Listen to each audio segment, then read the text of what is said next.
Écoutez, je ne crois pas qu'il ait manqué de respect au président de la République, parce que quand on connaît le général de Villiers, je ne pense franchement que ce n'est pas son genre. En revanche, ce qui est très grave dans cette affaire sur la forme, c'est qu'un haut fonctionnaire, militaire ou civil, qui s'adresse sous forme de communication à une commission de l'Assemblée nationale ou du Sénat, se voit tancé publiquement pour ses propos par le chef de l'État devant ses collaborateurs.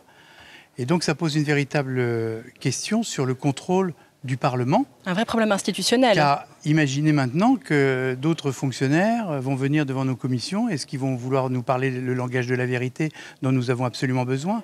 Et je ne comprends pas que le président de la République, que je respecte, et qui tout au long de sa campagne a justement demandé le langage de vérité, n'accepte pas que le plus haut gradé des armées défende ses troupes et dise au pays la vérité devant la représentation nationale.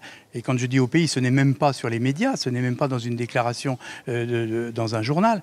Il l'a dit devant la commission, comme son devoir est de le faire. Et ça, c'est un vrai problème. Oui, il l'a dit devant la commission de la défense de l'Assemblée nationale. Absolument. Je crois d'ailleurs que vos collègues de l'Assemblée nationale, notamment Luc Carvounas, que l'on a eu ce matin sur l'antenne de Public Sénat, est complètement sur la même ligne que vous. Il craint que cela pose des problèmes sur les futurs témoignages des personnes auditionnées. En tant que nouveau président de la Commission des Affaires étrangères et de la Défense, je souhaite moi aussi que les militaires, les civils, les ambassadeurs qui viennent témoigner, expliquer leur action devant la Commission, puissent parler en toute liberté sans devoir craindre une quelconque sanction du gouvernement ou pire encore du président de la République devant leurs propres collaborateurs.